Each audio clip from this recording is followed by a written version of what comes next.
तो jumbo IAS में आप सबका स्वागत है और आप सबका स्वागत है हमारी इस लेक्चर सीरीज जिसका नाम है दैनिक समाचार संक्षिप्त में। इस लेक्चर सीरीज में हम हर रोज के जो करंट अफेयर्स हैं, मुख्य समाचार हैं जो आपकी सिविल सेवा परीक्षा के लिए आवश्यक है, महत्वपूर्ण है, उन्हें बहुत कम समय में करते हैं, मात्र 20 मिनट में उन्हें पूरा करते हैं। क्योंकि आप सिविल सेवा परीक्षा के छात्र हैं तो आपके लिए समय बहुत कीमती है और इसीलिए आपके करंट अफेयर्स के लिए मैं बस आपके 20 मिनट रोज लूंगा, सिर्फ 20 मिनट। पर अगर आप रोज ये 20 मिनट देंगे तो करंट अफेयर्स के रूप से, करंट अफेयर्स के हिसाब से आपको घबराने की कोई आवश्यकता नहीं होगी आपकी परीक्षा में। इसीलिए ये जो लेक्चर सीरीज है ये बहुत ज्यादा महत्वपूर्ण है आपके लिए। सिर्फ 20 मिनट दिन के, पर 20 से भी ज्यादा क्वेश्चंस आपके सही हो जाएंगे परीक्षा में। ठीक है, चलिए। तो आज हम करेंगे 21 अगस्त 2024 का अखबार, मुख्य समाचार इस डेट के हम करेंगे, इस तिथि के हम करेंगे। तो 21 अगस्त 2024 के मुख्य समाचार हैं कुछ इस प्रकार से। तो विषयों की सूची देख लेते हैं एक बार। तो हमने 5 विषय करने हैं। ये 21 अगस्त 2024 को ये 5 जो खबरें थी ये बहुत ज्यादा चर्चा में थी और हमारे लिए भी ये महत्वपूर्ण है, तो इन्हें हम देखते हैं। एक तो देखिए, भारत और जापान की 2+2 मंत्री स्तरीय बैठक हुई थी। अब ये 2+2 मंत्री स्तरीय बैठक भारत की सिर्फ जापान के साथ नहीं होती, अमेरिका के साथ, इंग्लैंड के साथ, रूस के साथ और आपके ऑस्ट्रेलिया के साथ, इनके साथ भारत ये 2+2 मंत्री स्तरीय बैठक करता है। तो ये 2+2 मंत्री स्तरीय बैठक क्या है और भारत और जापान की इस मंत्री स्तरीय बैठक में क्या निर्णय लिए गए हैं वो हम देखेंगे। फिर हमारे देश में और पूरी दुनिया में एलर्जिक रिएक्शन होते हैं, एलर्जिक प्रतिक्रियाएं होती हैं। कभी गला फूल जाता है, कभी स्किन पे आपके त्वचा पे बहुत ज्यादा रैशेज होने लग जाते हैं, कभी बहुत सारे दाने होने लग जाते हैं, बहुत सारी समस्याएं होती हैं, एलर्जिक प्रतिक्रियाएं होती हैं। तो उसके लिए एक नाक स्प्रे लेके आए हैं, नेजल स्प्रे लेके आए हैं। इस नेजल स्प्रे से जल्दी आपका एलर्जिक रिएक्शन ठीक हो जाएगा। तो ये बहुत बड़ी डिस्कवरी है, बहुत बड़ी खोज है, तो इसको हम देखेंगे। फिर अभी वैज्ञानिकों द्वारा ये चीज मिली है कि मंगल ग्रह पर तरल जल पाया गया है। देखिए, मंगल ग्रह पर बर्फ तो मिल चुकी है, ठीक है, बट मंगल ग्रह पर तरल जल भी पाया जा चुका है। ये बहुत बड़ी खोज है, तो इसको हम देखेंगे। फिर अभी मलयाली जो फिल्म इंडस्ट्री है, जो मलयाली फिल्म उद्योग है, उसमें यौन शोषण, महिलाओं के यौन शोषण का के मामले सामने आ रहे हैं। उसके लिए एक समिति भी बनाई थी। तो इस सारी चर्चा में ये अधिनियम चर्चा में आ गया है, कार्यस्थल पर महिलाओं का यौन उत्पीड़न अधिनियम। तो ये अधिनियम क्या है, इससे क्या फायदे हैं, कब ये आया था, इसके बारे में जानकारी प्राप्त करेंगे। और अभी इटली के करीब एक जो आपका नाव थी वो डूब गई क्योंकि उस पे वो वाटर स्पाउट से टकरा गई। तो ये वाटर स्पाउट जल स्तंभ क्या होते हैं ये हम देखेंगे। चलिए, बिना किसी देरी के पहले विषय से शुरुआत करते हैं। पहला विषय है भारत जापान 2+2 मंत्री स्तरीय बैठक। तो देखिए, हाल ही में भारत जापान की 2+2 मंत्री स्तरीय बैठक हुई है, नई दिल्ली में हुई है और ये इस बैठक का तीसरा चरण है। अब देखिए, 2+2 बैठक क्या होती है। देखिए, 2+2 बैठक क्या है, भारत के 2 मंत्री, ठीक है, जापान के 2 मंत्री बैठक करेंगे। अब ये भारत के 2 मंत्री कौन है, रक्षा मंत्री, ठीक है, और आपके अंतरराष्ट्रीय अफेयर्स के मंत्री हैं, फॉरेन अफेयर्स जो आपका है, एक्सटर्नल अफेयर्स, बाहरी क्षेत्र के जो मंत्री हैं, एस जयशंकर जी, ठीक है। तो भारत से ये 2 मंत्री, रक्षा मंत्री और बाहरी क्षेत्र मंत्री, जापान से भी यही 2 मंत्री, तो 2 हो गए भारत से, 2 हो गए जापान से। इनकी मंत्री स्तरीय बैठक हो रही है। अब यही 2 मंत्री क्यों, क्योंकि भारत और जो जापान है उनके बीच में जो रक्षा संबंधित मामले हैं उन पे चर्चा करने के लिए और बाहरी क्षेत्र के जितने भी मामले हैं उन पे चर्चा करने के लिए, ठीक है। तो ये है। अब ये जो बैठक हुई थी, 3 दिन तक ये बैठक चली थी नई दिल्ली में। ये इस बैठक का तीसरा चरण था। तीसरा चरण मतलब पहला चरण हुआ था 2019 में, उसके बाद दूसरा चरण हुआ था और ये 2024 में तीसरा चरण हुआ है। अब 3 दिन ये बैठक चली है और इस बैठक में जो इन्होंने संयुक्त बयान जारी किया है, संयुक्त वक्तव्य जारी किया है, उसके 4 मुख्य बिंदु हैं। एक, इन्होंने कहा है कि संयुक्त राष्ट्र यूनाइटेड नेशन चार्टर के सिद्धांतों पर आधारित नियम आधारित अंतर्राष्ट्रीय व्यवस्था को बनाए रखने की प्रतिबद्धता, दोनों ने कहा है कि हम ऐसा करेंगे कि नियम आधारित अंतर्राष्ट्रीय व्यवस्था होनी चाहिए। और ये जो नियम है ये कहां से आएंगे? संयुक्त राष्ट्र के चार्टर से आएंगे। फिर राष्ट्रीय संप्रभुता और क्षेत्रीय अखंडता का सम्मान होना चाहिए सभी देशों के। फिर विवादों को शांतिपूर्ण तरीके से उनका समाधान होना चाहिए। और एक चीज इन्होंने, एक बयान तो ये दिया है जो एक तरह से इशारा चीन की तरफ था, इशारा चीन की तरफ था, पर चीन का नाम नहीं लिया। बोला क्या है कि सभी देशों को एकत्रित एक तरफा रूप से यथास्थिति को बदलने से बचने की आवश्यकता है। देखिए, जो चीन है वो दक्षिण चीनी जो समुद्र है, जो आपका साउथ चाइना सी है, वहां पे हस्तक्षेप कर रहा है चीन। और वहां पे बहुत सारे देशों की जो जो एक तरह से क्षेत्र हैं उन पे कब्जा कर रहा है। तो बिना चीन का नाम लिए हुए इन्होंने कहा है कि एक तरफा रूप से यथास्थिति को बदलना नहीं चाहिए, क्योंकि चीन यही कर रहा है दक्षिण चीनी समुद्र में। ठीक है, तो ये बैठक के कुछ जो संयुक्त बयान जारी किया है उसके कुछ मुख्य बिंदु थे। पर थोड़े और विस्तार से जानते हैं कि ये 2+2 मंत्री स्तरीय बैठक क्या है, और क्या भारत की ये बैठक सिर्फ जापान के साथ ही होती है, अन्य देशों के साथ भी होती है? तो 2+2 मंत्री स्तरीय बैठक, तो 2+2 बैठकों में दोनों देश के दो उच्च स्तरीय प्रतिनिधि विदेश और रक्षा विभाग संभालने वाले मंत्री भाग लेंगे। जापान के अलावा भारत की 2+2 बैठक अमेरिका, ऑस्ट्रेलिया, ब्रिटेन और रूस के साथ हो रही है। ठीक है, तो जापान के साथ हम कर रहे हैं, अमेरिका, ऑस्ट्रेलिया, ब्रिटेन और रूस के साथ कर रहे हैं।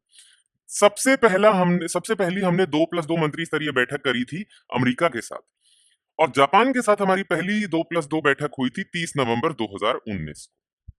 ठीक है, अब ये 2+2 बैठक हुई है, इसमें जो संयुक्त वक्तव्य दिया गया है वो तो हमने जान लिया, पर ये दोनों देश मिले हैं तो इन दोनों देशों ने आपस की बातें भी कुछ इन्होंने चर्चा की होंगी, आपसी बातें, है ना?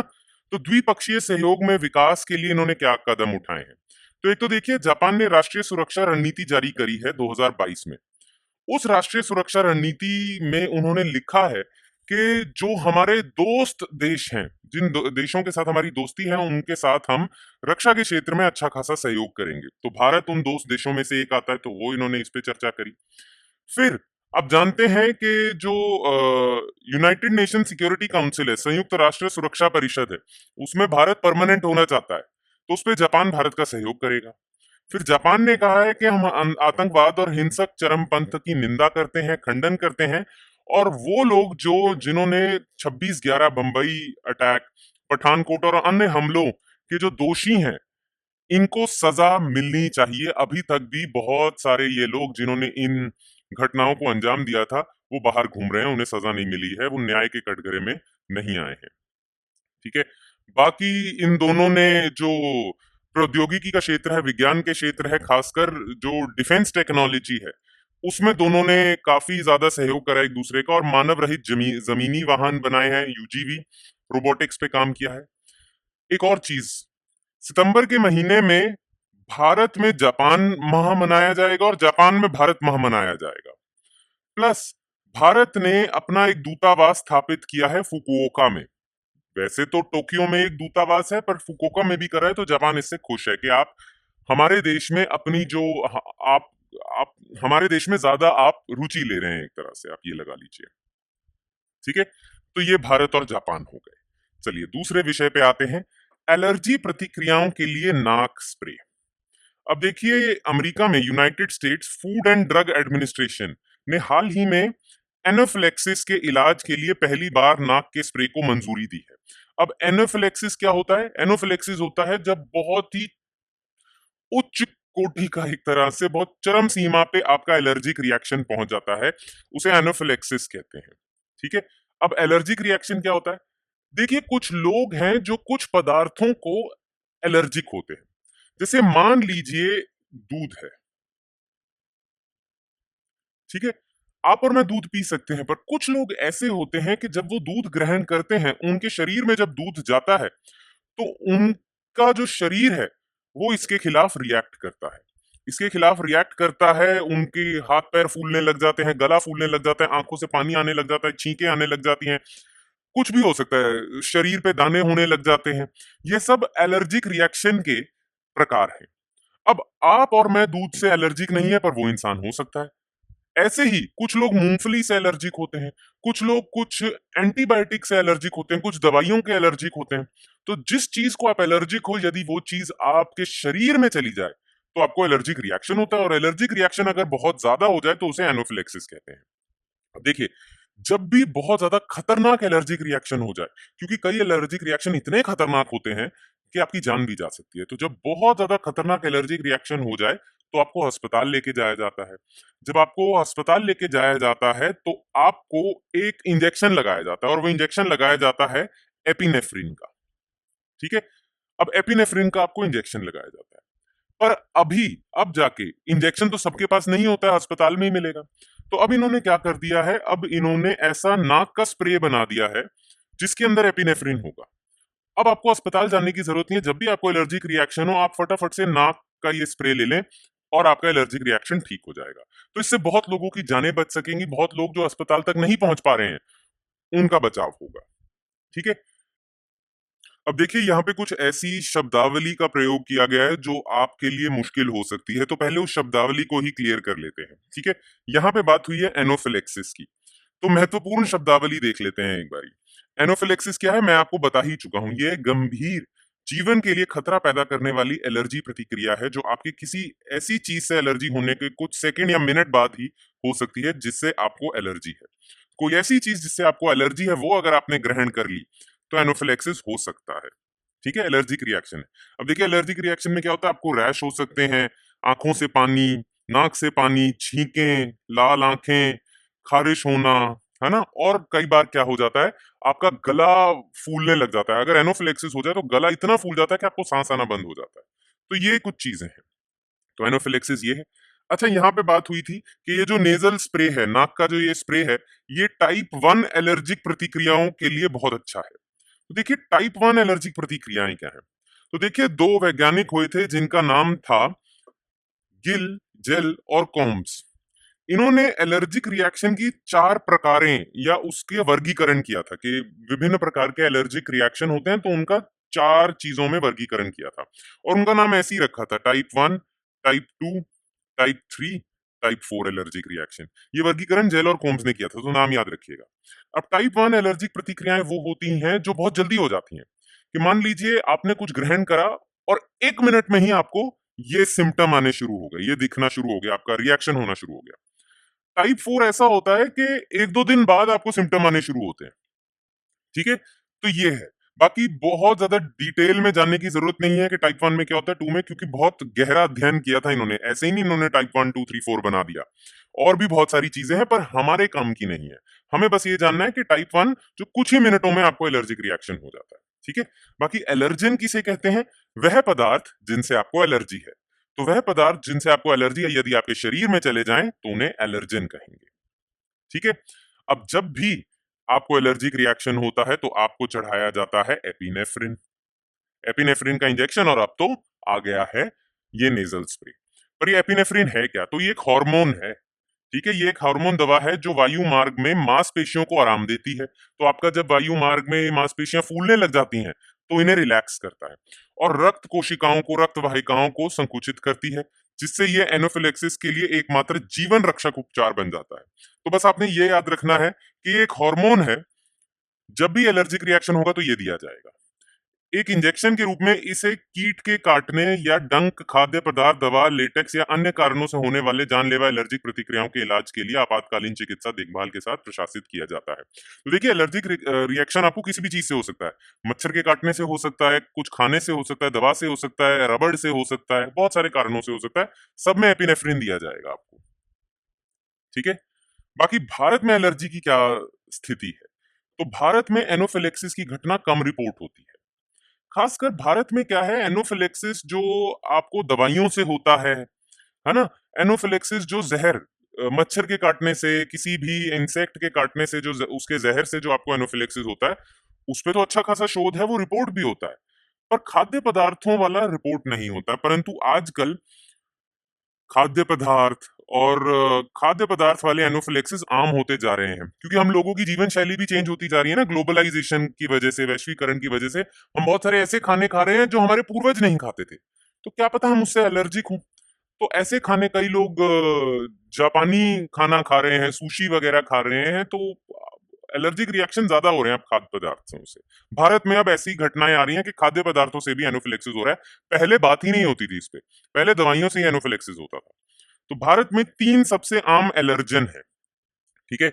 नट्स जैसे कि मूंगफली, दूध, मछली से एलर्जिक रिएक्शन हो जाता है, टीके से, एंटीबायोटिक से हो जाता है, कीट के जहर से हो जाता है, ठीक है? यहाँ पे भी कॉमन एलर्जन लिखे हुए हैं। पोलन जो हवा में डस्ट पार्टिकल्स होते हैं, स्किन पे रबड़ लगना, लिपस्टिक से कई लोगों को एलर्जी होती है, कुछ तरह की लिपस्टिक से, है ना? खाने हो गए, मेडिकेशन हो गई, ठीक है? चलिए आगे बढ़ते हैं। अगला विषय है मंगल ग्रह पर तरल जल। अब देखिए ये क्या खबर है, बहुत बड़ी खबर है वास्तविक रूप से देखा जाए तो, अच्छे से देखा जाए तो।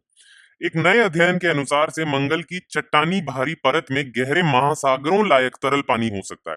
अभी तक माना जा रहा था कि देखिए मंगल पे पानी नहीं है, खास करके तरल पानी तो हो ही नहीं सकता। हाँ, मंगल पे बर्फ है, मंगल के ध्रुवों पे, पोल्स पे मंगल के जमी हुई बर्फ तो है, पानी की बर्फ है, पर मंगल के ऊपर तरल पानी तो नहीं है। तरल पानी तो बिल्कुल नहीं है, जमा हुआ पानी तो चलो ठीक है ध्रुवों पे है, परंतु अब कह रहे हैं कि मंगल की ये जो चट्टानी परत है, क्रस्ट जिसे कहते हैं, इसके अंदर इतना पानी हो सकता है, इतना पानी हो सकता है कि जितना पानी पृथ्वी के महासागरों में है, ठीक है?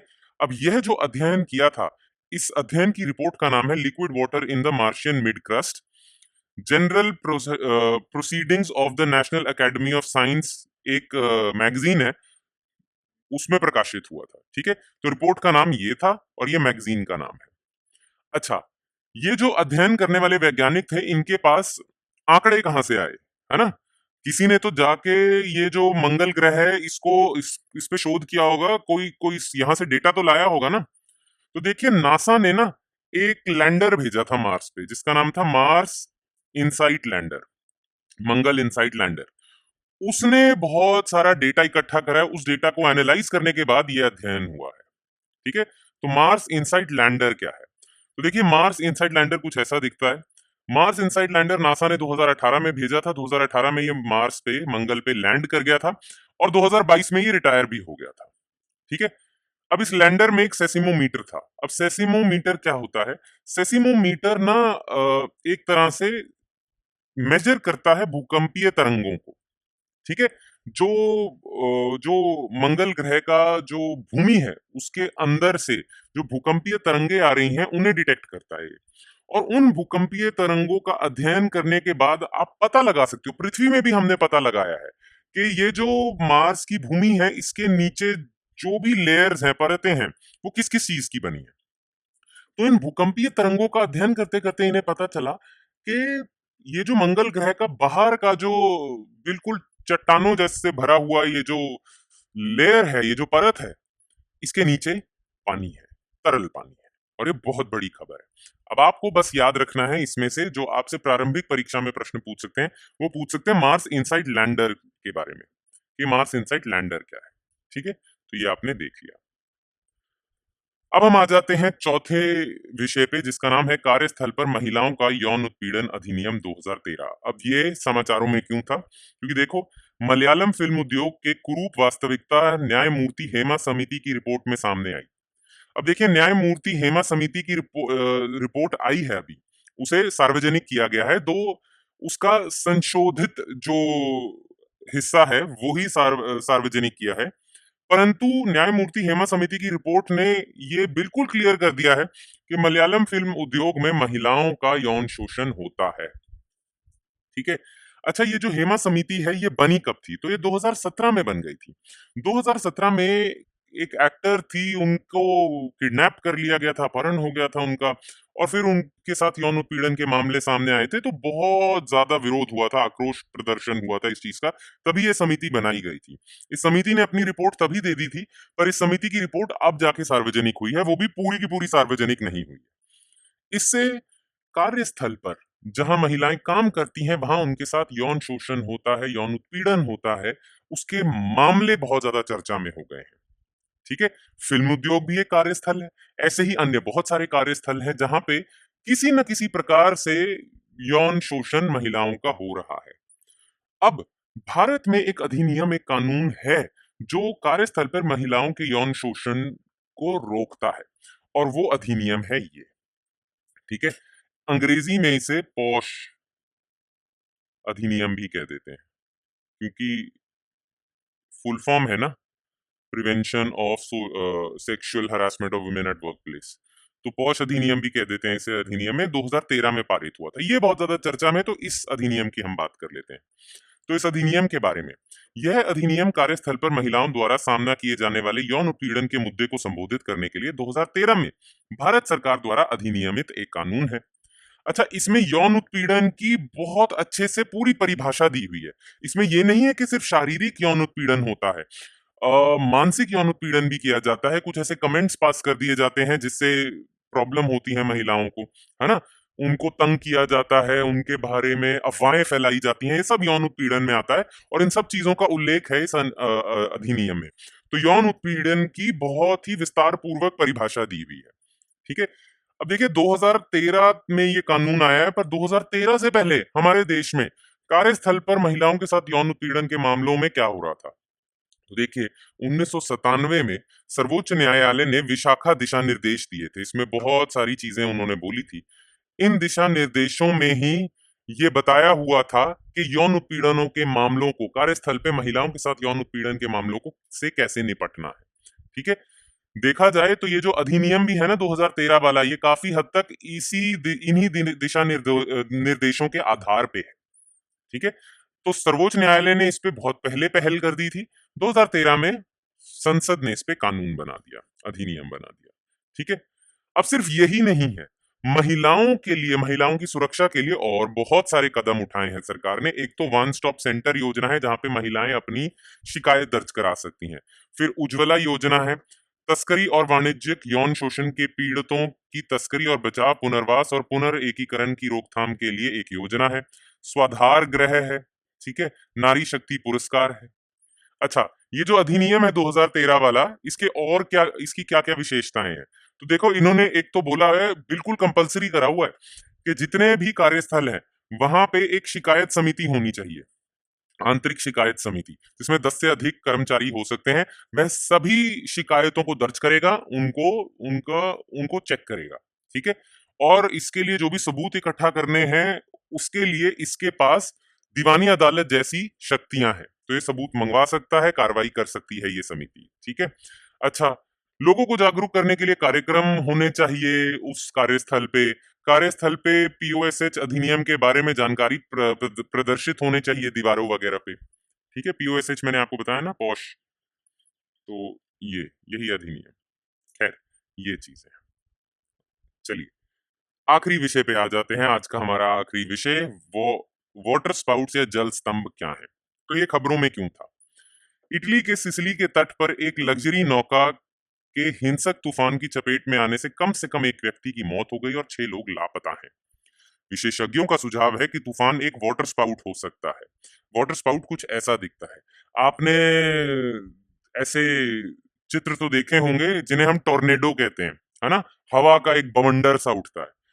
जब पूरे के पूरे महासागरों पे ये हवा का बवंडर उठता है, पानी के ऊपर ये जो बवंडर उठता है, इसे हम वाटर स्पाउट कहते हैं, जल स्तंभ कहते हैं। ठीक है, तो भूमि पे हवा के बवंडर को तो टॉर्नेडो कहेंगे, परंतु पानी पर इसे वाटर स्पाउट या जल स्तंभ कहेंगे। वाटर स्पाउट, ये परिभाषा है इसकी, हवा और धुंध का एक बड़ा स्तंभ है जो जल निकाय के ऊपर घूमता है। यह भूमि पर बवंडर की तरह है और आमतौर पर लगभग 5 मिनट तक रहता है, कभी कभी 10 मिनट भी जा सकता है। वे तब होते हैं जब ऊपर की हवा, हाँ, तो ये वाटर स्पाउट बनते क्यों हैं? जब ऊपर की हवा के, ये जो हवा है, इसकी तुलना में पानी ज्यादा गर्म हो। जब ऊपर की हवा की तुलना में पानी ज्यादा गर्म हो, और दूसरी बात यह है कि तापमान अच्छा खासा हो उस जगह का, और काफी ज्यादा वो मौसम हो, उमस वाला मौसम हो, ह्यूमिडिटी बहुत ज्यादा हो, तब जल स्तंभ बनते हैं। ठीक है, अब वाटर स्पाउट के प्रकार, तो एक होता है टॉर्नेडिक वाटर स्पाउट। ये बहुत ज्यादा खतरनाक होता है, ये बहुत जगहों में डिस्ट्रक्शन करता है, ये बहुत जगहों पे तोड़फोड़ हो जाती है इससे। टॉर्नेडिक सबसे ज्यादा शक्तिशाली होता है। वास्तविक बवंडरों की तरह जो पानी के ऊपर बनते हैं या भूमि से पानी की ओर जाते हैं, यह अधिक खतरनाक होते हैं और गंभीर क्षति पहुंचाते हैं। दूसरे हैं फेयर वेदर वाटर स्पाउट्स। अंग्रेजी में नाम है फेयर वेदर। फेयर वेदर से पता चलता है शांत वातावरण में ये कई बार उठ जाते हैं। ये बहुत अधिक आम है। सबसे ज्यादा वाटर स्पाउट ये ही इसी प्रकार के होते हैं और ये बिल्कुल भी खतरनाक नहीं होते। टकरा भी जाओ इनसे आपको कोई चोट या क्षति नहीं पहुंचती। तो जो सिसिली की नौका में वाटर स्पाउट टकराया है वह टॉर्नेडिक वाटर स्पाउट था। ठीक है, बस इसी के साथ हमारे आज के पूरे समाचार हैं, पांचों के पांचों विषय हैं, वो होते हैं खत्म। मुझे आशा है कि आज का जो लेक्चर था उसने आपकी जो तैयारी है उसमें बढ़ोतरी करी होगी, उसमें इजाफा करा होगा, उसमें कुछ योगदान प्रदान किया होगा। ये तो मेरी आशा है, पर मेरा आपसे वादा भी है कि यदि अगर आप इसे अपनी दिनचर्या का हिस्सा बना लें, यदि आप इसे रेगुलरली अगर इसे फॉलो करें, तो ये पक्का-पक्का अच्छा खासा योगदान देगा आपकी तैयारी में। सिविल सेवा परीक्षाओं में आपको करंट अफेयर्स के हिसाब से तो बिल्कुल घबराने की ज़रूरत नहीं है। पर शर्त ये है कि आप इसे रेगुलरली फॉलो करें। चलिए, इसी आशा के साथ कि आप मुझसे रेगुलरली मिलेंगे इस वीडियो के माध्यम से, मैं आपसे आज्ञा लेता हूँ। धन्यवाद।